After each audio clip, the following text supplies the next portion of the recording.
नमस्कार दोस्तों, एक बार फिर से आप सभी का स्वागत है आपके अपने इस यूट्यूब चैनल एजुकेशनल गैलरी में।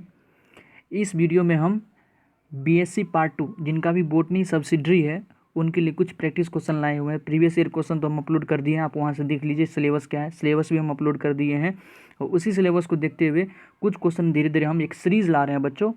सारा बोटनी का जितना भी आपका सिलेबस है, जैसे आपको एंजियोस्पर्म टैक्सोनॉमी से है, इकोलॉजी से है, प्लांट मॉर्फोलॉजी से है, ठीक है। तो इस सब से हम कुछ न कुछ क्वेश्चन ला रहे हैं आपके प्रैक्टिस के लिए, जो आपके एग्जाम में पूछेगा। तो इस वीडियो में हम वही बोटनी का जो है इकोलॉजी का पोर्शन, जो भी पोल्यूशन है, जो ऑब्जेक्टिव क्वेश्चन आएगा सब्सिडी में आपका इस बार, उसका हम कुछ प्रीवियस ईयर क्वेश्चन के साथ साथ जो है मल्टीपल चॉइस क्वेश्चन जो ऑब्जेक्टिव फॉर्मेट में आएगा वो हम डिस्कस करेंगे बच्चों, ठीक है। जो मैक्सिमम चांस है कि आएगा वो सारे प्रीवियस ईयर के क्वेश्चन को देख के और जो आपका सिलेबस को देख के क्वेश्चन हम बनाए हुए हैं, ठीक है। आंसर भी आपको हम प्रोवाइड करा रहे हैं, वो भी एकदम एक्सप्लेनेशन के साथ बच्चों। दूसरे चैनल पे आपको क्या मिलेगा, बस सिलेबस बता देता है, यहाँ से पढ़ लो, वहाँ से पढ़ लो, ये पब्लिकेशन का बुक खरीद लो, रेखा पब्लिकेशन का तो मनोरमा का गेस्ट पेपर खरीद लो। गेस्ट पेपर से आपको सिर्फ पढ़ सकते हैं, रीडिंग दे सकते हैं, समझ में नहीं आएगा। हम आपको यहाँ पर अच्छे से एक्सप्लेन करके बताएंगे, क्योंकि मैं इसी फील्ड का हूँ बच्चों, ठीक है। इसी फील्ड का हूँ तो अच्छे से आपको हम बता पाएंगे। चाहे जूलॉजी हो, केमिस्ट्री हो, बोटनी हो, जो भी आपका है, आप हमसे कमेंट सेक्शन में जो भी आपको पूछना है पूछ सकते हैं बच्चों, ठीक है। कोई भी कंटेंट से रिलेटेड हो, कोई भी स्टडी मटेरियल आपको चाहिए, आप हमारे कमेंट सेक्शन में लिखें या डिस्क्रिप्शन बॉक्स में अपना व्हाट्सअप का नंबर भी दे देंगे, आप वहाँ भी हमें मैसेज कर सकते हैं।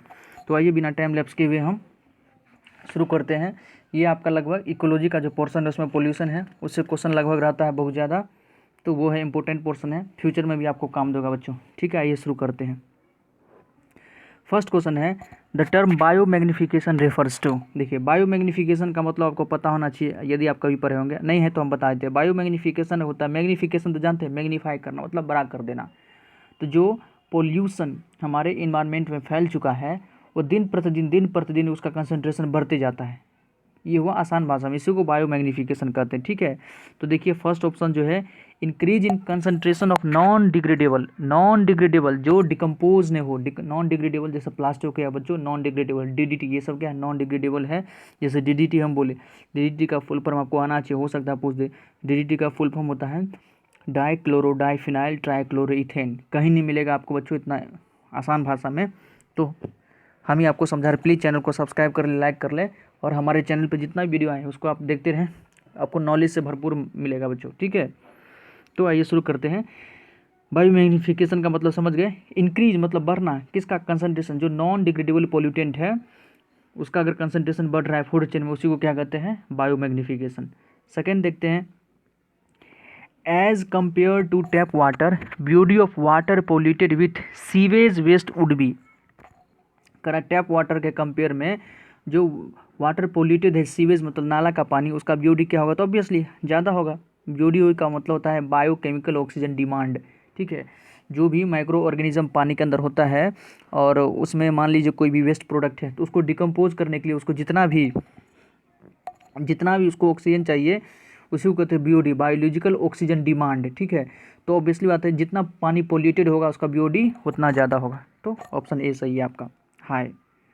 टैप वाटर, जितना ज़्यादा गंदा, आप ये तक कंसेप्ट समझ लीजिए, जितना ज़्यादा पानी गंदा होगा उसका बीओडी उतना ज़्यादा होगा। तो टैप वाटर तो प्योर वाटर होता है, सीवेज मतलब जो नाली का पानी होता है गंदा होता है, तो गंदे पानी का बीओडी ज़्यादा होगा। थर्ड है, in big cities air pollution is mainly due to. Big cities में एयर पोल्यूशन का मुख्य कारण क्या होता है बच्चों, बिग सिटी में जो एयर पोल्यूशन का मुख्य कारण है burning of fossil fuel. Fossil fuel मतलब कौन कौन क्या, डीजल पेट्रोल का जो बर्निंग है, कोल है, इसी के कारण सबसे ज़्यादा पोल्यूशन होता है बिग सिटीज़ में। फोर्थ देखिए, the most important weed against which eradication measure would be taken on war footing is. Most important weed जो है, हाँ, पार्थिनियम। जो पार्थिनियम आपके पढ़ेंगे, इसको कैरेट ग्रास भी कहते हैं या कांग्रेस ग्रास भी कहते हैं। एकदम बहुत ज़्यादा फैल जाता है बच्चों, जहाँ फैल जाएगा दूसरे जो प्लांट है उसको ग्रो करने नहीं देगा, और ये किसी काम का भी नहीं है, ठीक है।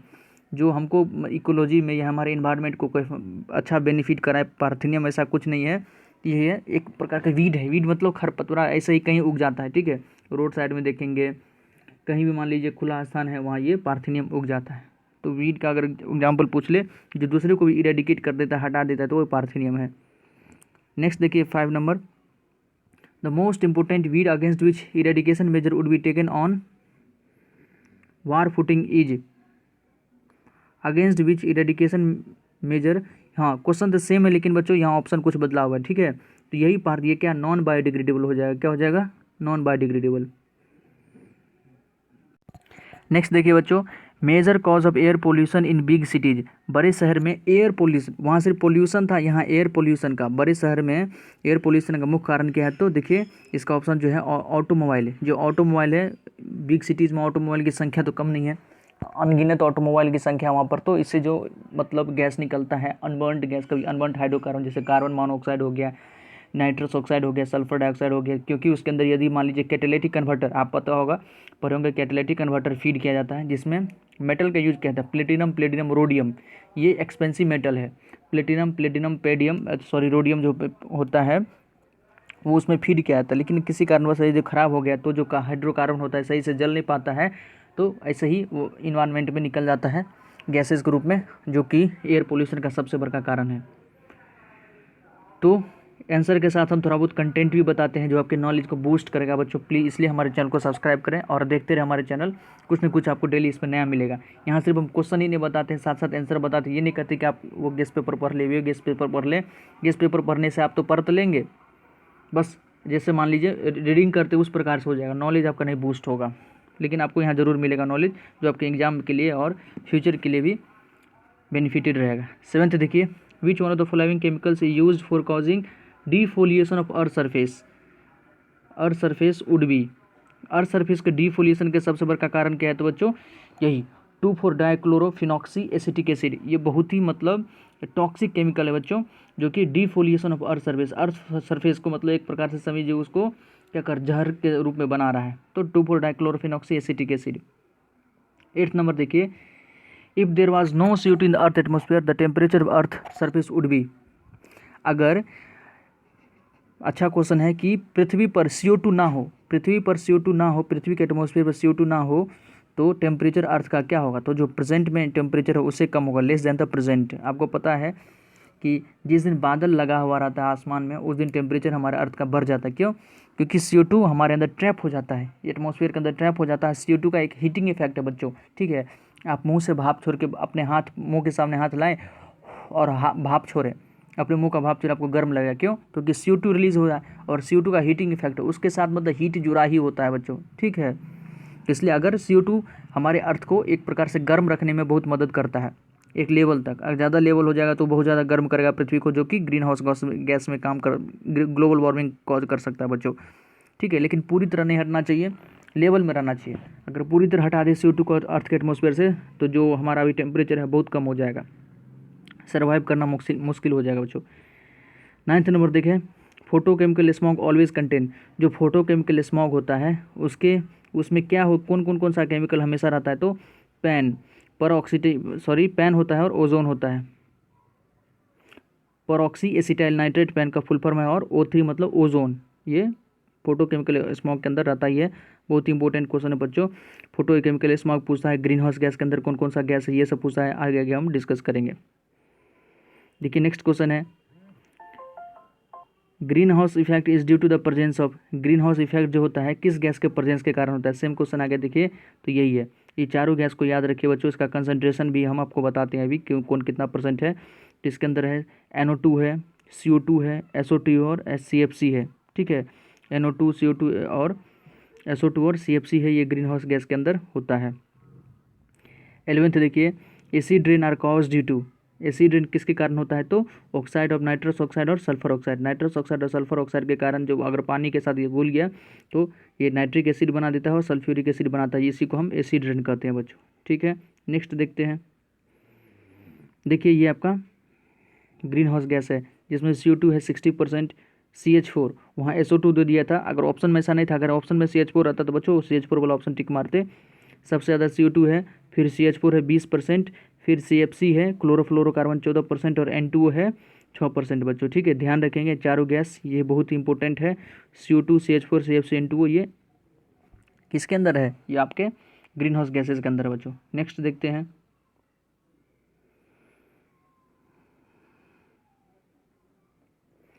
12th नंबर देखिए, the depletion of ozone layer is due to. Ozone layer का डिप्लीशन मतलब ओजोन लेयर जो क्षय हो रहा है, एक प्रकार से ओजोन लेयर आपको क्या कर रहे हैं कि पतला हो रहा है या उसमें छेद हो रहा है, उसका क्या कारण है बच्चों? तो क्लोरोफ्लोरोकार्बन, CFC गैस बच्चे से पढ़ाते आ रहे हैं कि जो रेफ्रिजरेटर है उससे भी CFC गैस निकलता है, जिसके कारण ओजोन लेयर में एक प्रकार से होल हो रहा है बच्चों। वो हमारे लिए घातक है, क्योंकि ओजोन लेयर में अगर होल हो जाएगा तो अल्ट्रावायलेट रे जो सूर्य से निकलता है वो सीधे पृथ्वी तक आ जाएगी, और अल्ट्रावायलेट रे कार्सिनोजेनिक होता है, मतलब कैंसर कर सकता है, स्किन कैंसर। ठीक है, तो ये अच्छी बात नहीं है। 13 देखते हैं, genetically Altered bacterium used in control of environment pollution is genetically Altered. Genetically Altered का मतलब होता है बायोटेक्नोलॉजी। आप पढ़े होंगे कभी कि बायोटेक्नोलॉजी के अंदर क्या करता है, जो जीन होता है, मान लीजिए कोई बैक्टीरिया है उसके अंदर कोई अच्छा जीन है, उसको किसी दूसरे ऑर्गेनिज्म में डाल के वो जो कोई बढ़िया जीन था, कोई अच्छा प्रोडक्ट उपलब्ध करा रहा था, प्रोवाइड करा था, तो किसी दूसरे ऑर्गेनिज्म में डाल के वही प्रोडक्ट हम चाहते हैं कि उसे ऑब्टेन करें। इसी को तो जेनेटिकली अल्टर्ड मतलब उसके जीन को ही चेंज कर दो, मॉडिफाई कर दो अपने यूज़ के लिए। तो use in control environment pollution, तो इन्वायरमेंट पोल्यूशन को यदि हमको कम करना है तो जो जेनेटिकली अल्टर्ड बैक्टीरिया यूज़ करता है वो लगभग किस ग्रुप से होता है? वो सुडोमोनास। किससे होता है बच्चों? सुडोमोनास। ठीक है, जैसे सुडोमोनास के बारे में एक और चीज़ पढ़े होंगे कि मान लीजिए कभी समुद्र के अंदर जो जो टैंकर होता है, बड़े बड़े तेल का जो टैंकर होता है, मान लीजिए समुद्र के सी से समुद्री जहाज से ट्रांसपोर्ट हो रहा है, किसी कारण बस तेल लीक कर गया तो समुद्र में फैल जाएगा। ठीक है, फैल जाएगा तो तेल तो अच्छी चीज़ नहीं है, हाइड्रोकार्बन होता है, मछली सब के लिए उसके सर्वाइवल पर मतलब असर पड़ेगा, मछली के सर्वाइवल पर, जो फिश है या जो भी समुद्री जीव है उसके सर्वाइवल पर इफेक्ट पड़ेगा। तो क्या करता है, उसको उसके इफेक्ट को कम करने के लिए इसी सुडोमोनास जो बैक्टीरिया है इसको समुद्र में छोड़ दिया जाता है। ये क्या करता है, उसको डिकम्पोज कर देता है, सारे के सारा ऑयल जो होता है जितना भी समुद्र के अंदर फैल चुका है उसको डिकम्पोज कर देता है बच्चों। तो यही एक्स्ट्रा नॉलेज थोड़ा बहुत हम आपको देते हैं ताकि आपको एक प्रकार से कहानी की तरह याद भी रहे। तो प्लीज़ चैनल को सब्सक्राइब करें और देखते जाएँ, और अच्छा चीज़ हम आगे बताएंगे बच्चों। 14 नंबर देखते हैं, the indiscriminate use of fertiliser causes. Indiscriminate, discriminate मतलब होता है भेदभाव, इनडिस्क्रिमिनेट मतलब एकदम जो अच्छा मतलब अच्छे रूप से आप यदि फर्टिलाइजर का यूज नहीं कर रहे थे, क्या कर सकता है वो? वाटर पोल्यूशन कर सकता है। मान लीजिए फर्टिलाइजर डाल दिया फील्ड में, खेत में डाल दिए, बहुत ज़्यादा बारिश हो गया, बहुत ज़्यादा पानी हो गया, तो पानी हो सकता है उस खेत से बाहर निकलेगा, वो जहाँ भी जाएगा उस मिट्टी को ख़राब कर देगा, क्योंकि फर्टिलाइजर आप बहुत ज़्यादा डाल दिए हैं तो ज़्यादा फर्टिलाइजर भी नुकसानदेह होता है सॉइल के लिए, तो वाटर पोल्यूशन कर सकता है। 15 देखते हैं, effect of pollution is on. Pollution का इफेक्ट कहाँ होता है? तो ऑब्वियसली पोल्यूशन का इफेक्ट आप जानते हैं, अगर ओवरऑल देखें तो पोल्यूशन का इफेक्ट सेल डिवीजन पे तो पड़ेगा ही, क्रॉप रोटेशन पर भी पड़ेगा, म्यूटेशन पर पड़ेगा। इस सब के लिए एक अच्छा शब्द है इकोलॉजिकल बैलेंस। जो हमारा इकोलॉजिकल में एक इकोलॉजी में एक बैलेंस है, इन्वायरमेंट के अंदर की जो बैलेंस है उस सबको इफेक्ट कर सकता है अगर पोल्यूशन ज़्यादा बढ़े तो। डी ऑप्शन सही है बच्चों 15 का। 16 देखते हैं, which of the following is a pollution related occupational health hazard. इसमें से विच ऑफ द फॉलोइंग मतलब निम्न में से कौन जो है पोल्यूशन रिलेटेड मतलब प्रदूषण संबंधित ऑक्यूपेशनल हेल्थ हैजार्ड, ऑक्यूपेशनल मतलब किसी व्यवसाय से संबंधित है और उसमें आपको हेल्थ स्वास्थ्य संबंधी गड़बड़ी हो जाता है। ठीक है, मतलब आप किसी व्यवसाय के भीतर हैं और व्यवसाय के भीतर होने के बाद आपको स्वास्थ्य संबंधी गड़बड़ हो जाता है, तो इसमें से कौन सा है? तो वो है न्यूमोनियोसिस। सी ऑप्शन सही है बच्चों, न्यूमोनियोसिस, निमोनिया। एक प्रकार से मान लीजिए आप किसी सीमेंट फैक्ट्री में काम कर रहे हैं या इस प्रकार के फैक्ट्री में काम कर रहे हैं जहाँ स्टोन क्रशिंग हो रहा है। ठीक है, स्टोन क्रशिंग हो रहा है तो स्टोन से जो उसका माइन्यूट पार्टिकल निकलता है, बुरादा निकलता है, वो हो सकता है आप कितना भी मास्क लगा ले अच्छा सा, वो जो बहुत जो माइन्यूट होता है वो अपने एयर के साथ नेजल होते हुए आपके लंग्स तक जाएगा, और ये लगातार जाते रहेगा तो आपके लंग्स पे बैठ जाएगा, आपको निमोनिया कर देगा। आपको जो ब्रोंकाई है, एल्वोलाई है, उसको वो ख़त्म कर देते हैं एक प्रकार से। बच्चे समझे बच्चों? तो निमोनियोकोनियोसिस करता है। ऑक्यूपेशनल हेल्थ हैजार्ड बहुत ही अच्छा क्वेश्चन है बच्चों। नेक्स्ट देखते हैं 17th, at present most significant cause of dwelling biodiversity is. Dwelling biodiversity का ड्विंडिंग बायोडाइवर्सिटी जो ड्विंड हो रहा है, एक प्रकार से लॉस हो रहा है, उसका सबसे बड़ा कारण क्या है बच्चों? बायोडाइवर्सिटी का मतलब ये भी होता है कि जो भी मान लीजिए जंगली जानवर है या समुद्र के अंदर जो जीव रह रहा है वो अपना निवास खो रहा है। अपना निवास खो रहा मतलब रहना चाहिए कहीं, वो आ रहा है कहीं पर, उसका क्या कारण है? तो बच्चों उसका सबसे बड़ा कारण डिस्ट्रक्शन ऑफ हैबिटेट। आप उसके आवास को, जो उसके हैबिटेट है, आवास जो रहने का स्थान है, उसी को आप ख़त्म कर रहे हैं। जैसे जंगल को आप ख़त्म कर रहे हैं, हम सब मिलकर जंगल को ख़त्म कर रहे हैं, तो जो जंगली जीव कहाँ आएगा, शहर की तरफ आएगा। इसलिए तो आजकल शहरों में बंदरों का आतंक बढ़ गया बच्चों, क्योंकि जंगल ख़त्म है तो बंदर रहेंगे कहाँ, उसको खाने पीने के लिए चीज़ मिलता नहीं है, तो वो शहर की तरफ आता है और उपद्रव मचाता है बच्चों। तो जो सबसे बड़ा कारण है बायोडाइवर्सिटी में क्षय होने का, वो है डिस्ट्रक्शन ऑफ हैबिटेट, उसके आवास को आप ख़त्म कर रहे हैं इसीलिए। 18th नंबर देखिए, which of the following is secondary air pollutant, इसमें से सेकेंडरी एयर पोल्यूटेंट कौन है, तो पैन, जो परऑक्सी एसिटाइल नाइट्रेट के है तो सेकेंडरी एयर पोल्यूटेंट है। 19th नंबर देखिए, green house effect with respect to global climate refers to, तो warming of earth. Green house effect अगर ग्लोबल क्लाइमेट के रिस्पेक्ट देखें तो पृथ्वी को गर्म कर रहा है, ग्रीन हाउस इफेक्ट का मतलब ये होना है पृथ्वी को गर्म करना। 20 नंबर देखिए, in which year 1984, in the year 1984 the Bhopal gas tragedy was caused by the leakage of, कह रहा है 1984 में जो भोपाल गैस ट्रेजेडी हुआ था उसमें कौन सा गैस निकला था बच्चों, तो हम बताए थे अपने किसी न किसी वीडियो में हम चर्चा किए थे, हाँ सॉरी जीएस का, जब जीएस का क्वेश्चन हम डिस्कस कर रहे थे प्रीवियस ईयर का, उसमें पूछे हुआ था कि 1984 में जो मध्य प्रदेश के भोपाल में जो भोपाल गैस ट्रेजेडी हुआ था उसमें कौन सा गैस निकला, तो मिथाइल आइसोसाइनेट। बहुत ही इंपॉर्टेंट क्वेश्चन है बच्चों, बार बार पूछता है, MIC याद रखिए, माइक। मिथाइल आइसोसाइनेट एक पेस्टिसाइड कंपनी था, वहाँ से ये गैस 1984 में 2-3 दिसंबर के रात में ये गैस लीक होना शुरू हुआ, जिसके कारण उस सिटी में, भोपाल के सिटी में जितना भी बुजुर्ग मतलब जो भी आदमी थे, चाहे बच्चे हो, बूढ़े हो, औरत हो, जो भी हो, जिसने भी इस गैस को इनहेल किया उसको रेस्पिरेटरी संबंधित बीमारी हुआ, और रात रात बहुत सारे आदमी रात रात मर गए बच्चों, क्योंकि हॉस्पिटल सारा फुल हो गया। उसके अलावा जितने आदमी थे जिनको हॉस्पिटल से उपचार नहीं मिला, बहुत सारे आदमी मर गए। बहुत ही पेस्टिसाइड है, खतरनाक दवा है, बन रहा था उसमें, केमिकल फर्टिलाइजर बन रहा था, बहुत सारे आदमी की डेथ हो गई बच्चों। तो भोपाल गैस ट्रेजेडी पे फिल्म भी बना है इसी नाम से, भोपाल गैस ट्रेजेडी 1984 में घटना हुआ था, ठीक है, जो उसमें मिथाइल आइसोसाइनेट गैस का लीकेज हुआ था, ध्यान रखेंगे, अच्छा क्वेश्चन है। 21 देखिए, smog is combination of, smog किसका कॉम्बिनेशन है, तो स्मॉग में क्या होता है, स्मोक, स्मॉग, स्मॉग का मतलब होता है स्मोक एंड फॉग, जो धुआं है उसके साथ फॉग भी, उसी को कहते हैं smog. 22 number, which of the following indicator of SO2 pollution, SO2 pollution का इंडिकेटर कौन है, तो लाइकेन। लाइकेन के बारे में पढ़े हैं कि लाइकेन सिम्बायोटिक एसोसिएशन है एलगी प्लस फंजाई का, ये SO2 पोल्यूशन का बहुत बड़ा एग्जाम्पल है। मान लीजिए यदि कहीं लाइकेन है तो समझिए वहाँ पे SO2 संबंधित कोई पोल्यूशन नहीं है। फिर से बताते हैं, यदि आपके आसपास लाइकेन किसी पेड़ पर या कहीं पर लाइकेन ग्रो कर रहा है तो समझ लीजिए कि वो एक हेल्दी इन्वायरमेंट है, ठीक है, वहाँ SO2 संबंधित, सल्फर डाइऑक्साइड संबंधित किसी प्रकार का पोल्यूशन नहीं है, ठीक है। यदि लाइकेन नहीं है तो हो सकता है कि सल्फर डाइऑक्साइड वहाँ हो सकता है बच्चों। इंडिकेटर बहुत बढ़िया इंडिकेटर है लाइकेन, सिम्बायोटिक एसोसिएशन है एलगी प्लस फंजाई का। 23 देखते हैं, the UV rays in atmosphere are checked by, atmosphere में UV रेज को कौन रोकता है, तो ऑब्वियसली ओजोन, O3।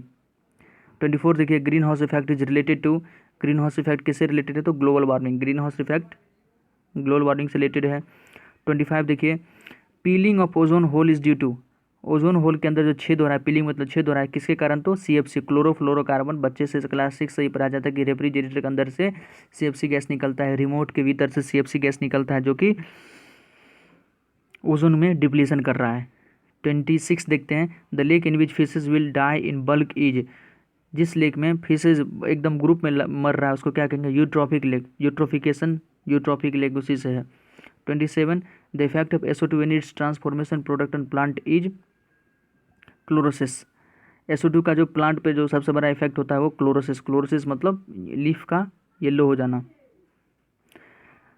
28 देखते हैं, sound become a hazardous noise pollution it is level above, at level above hazardous, sound जो है ये आवाज़, जो डीजे वाला आवाज़ आप सुनते हैं, कहाँ से उसको हैजार्डस हो सकता है, हमारे नॉइज़ पोल्यूशन में आता है साउंड, ठीक है, वो हैजार्डस मतलब हमारे हेल्थ के लिए खतरा कब हो सकता है, जब 120 डेसिबल से आगे आ जाएगा तो।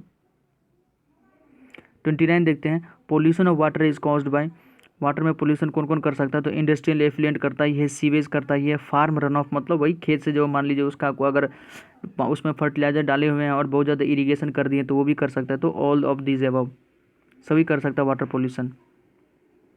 30 देखते हैं बच्चों, the pollutant discharge by jet planes are, जो पोल्यूशन जेट प्लेन के थ्रू डिस्चार्ज होता है वो कौन है, तो वो है आपका ये एरोसोल, उसको क्या कहते हैं बच्चों? एरोसोल। जेट प्लेन के थ्रू जो पोल्यूशन आता है एटमॉस्फेयर उसको कहते हैं एरोसोल। ठीक है, नेक्स्ट देखते हैं कुछ और अच्छा क्वेश्चन। 36 देखिए, which of the following is not a pollutant, इसमें से कौन पोल्यूटेंट नहीं है? ठीक है, देखिए तो SO2 पोल्यूशन है, CO2 पोल्यूशन है, कार्बन मोनोऑक्साइड तो इसका मत पूछिए, तो बहुत बड़ा पोल्यूशन है, और NO2 भी पोल्यूशन है। लेकिन हाँ, CO2 को पोल्यूशन नहीं कहेंगे यदि ये लिमिट मात्रा में है, ज़्यादा है तब ये पोल्यूशन नहीं, तो CO2 कोई पोल्यूशन नहीं है, तो बी सही है बच्चों। 37 देखते हैं, carbon monoxide kills because it destroy, carbon monoxide मार देता है क्योंकि ये क्या करता है, तो ये हीमोग्लोबिन के साथ बाइंड कर देता है, और हीमोग्लोबिन के साथ यदि एक समझ लीजिए बच्चों अच्छे से, ऑक्सीजन अगर हीमोग्लोबिन के साथ बाइंड करता है तो वो होता है अनस्टेबल कॉम्बिनेशन, मतलब जुड़ेगा फिर छूट जाएगा। लेकिन अगर कार्बन मोनोऑक्साइड अगर हीमोग्लोबिन के साथ जुड़ जाएगा तो स्टेबल बना लेता है। ठीक है, हीमोग्लोबिन को ख़त्म कर देता है, एक प्रकार से जो समाप्त कर देता है, तो वो ऑक्सीजन को कैरी नहीं कर पाता हीमोग्लोबिन, तो आदमी की डेथ हो जाती है। इसलिए कहा जाता है कि ठंड के समय में अपने घर में हीटर तो जला के यदि सो रहे हैं ना, तो एकदम विंडो डोर सबको पूरी तरह से क्लोज मत किया कीजिए, नहीं तो सोने के समय में हमारा जो है सेंस ऑर्गन सही से काम नहीं कर पाता है। ठीक है, तो आदमी की डेथ हो सकती है, ऐसी बहुत सारी डेथ हुआ भी है। यदि आप जला रहे हैं तो हल्का फुल्का वेंटिलेटर को कम से कम खोल के रखिए, विंडो को खोल के रखिए, ताकि एयर आते जाते रहे। ठीक है, नहीं तो डेथ हो सकती है, बहुत ही हैज़ार्डस है। वीडियो बच्चों लंबा हो रहा है, इस वीडियो में इतना ही तक रखते हैं, नेक्स्ट वीडियो में और हम कोशिश करेंगे। ठीक है, और कोई दूसरा टॉपिक भी हो सकता है तो लेंगे। आपको वीडियो कैसा लगा प्लीज़ कमेंट सेक्शन में कमेंट सेक्शन में बताएं। हमारे चैनल को सब्सक्राइब करें, लाइक करें, और चाहे बोटनी हो, जूलॉजी सब्सिडी हो, केमिस्ट्री सब्सिडी हो, सबसे हम कुछ ना कुछ क्वेश्चन लाएंगे। दूसरे की तरह ये नहीं कि आपको हम क्वेश्चन सिर्फ बता दिए, VVI कह दिए और कह देंगे कि मनोरमा गेस्ट पेपर से पढ़ लीजिए, ये सब नहीं, आपको हम अच्छे से समझा के बताएंगे। ठीक है, हमारे चैनल को सब्सक्राइब कर दीजिए, लाइक कर दीजिए, क्योंकि LNMU से संबंधित तो लगभग हम हर नोटिफिकेशन को कवर करते हैं बच्चों। ठीक है, कुछ आप हमारी हेल्प करें, कुछ हम करेंगे आपकी, बस इसी तरह सहयोग से दोनों आदमी को आगे बढ़ना है। धन्यवाद दोस्तों।